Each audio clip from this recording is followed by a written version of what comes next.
हिंगल घाट में एक बार फिर नायलॉन मांझे का खतरनाक असर देखने को मिला है। प्रशासन की सख्त पाबंदी के बावजूद कुछ लापरवाह पतंगबाज अब भी इस जानलेवा मांझे का इस्तेमाल कर रही हैं। ऐसी ही एक हृदय विदारक घटना रेलवे पुल के पास घटी, जिसमें कौसारा निवासी सुशील वामन राव सिरसागर गंभीर रूप से घायल हो गए। अस्पताल के काम से हिंगलघाट आते वक्त अचानक पतंग का मांझा उनके गले में लिपट गया।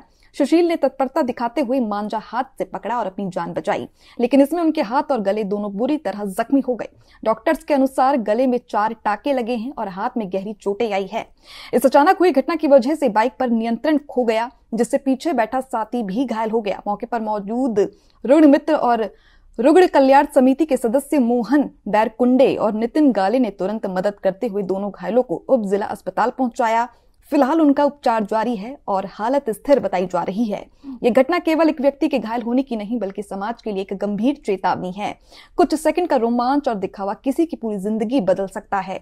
नायलॉन मांझे पर प्रशासन ने प्रतिबंध लगाया है, लेकिन असली जिम्मेदारी नागरिकों की है कि वो समझदारी और संवेदनशीलता से व्यवहार करें। याद रखें, एक का थ्रिल किसी दूसरे की जान भी ले सकता है।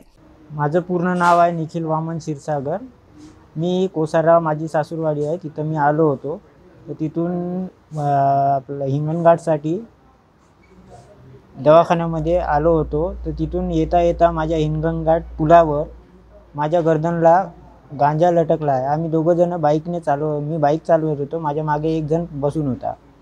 तर माझ्या बाईकला गांजा लटकल्याच्या नंतर मी असा हात झटकला आहे, गर्दनला लावला आहे। तर मला गांजाचं हे दिसलं, तर माझे मांजा तर ते माझी प्रकृती बिघडली। तर माझे बाईक कंट्रोल न होता मी पूर्ण कंट्रोल केली बाईक, परंतु माझे गर्दन आणि हात पूर्णपणे कटला आहे। 4 टाके गर्दनला लागली आहे आणि हात पण पूर्ण कटले आहे, बोटं वगैरे।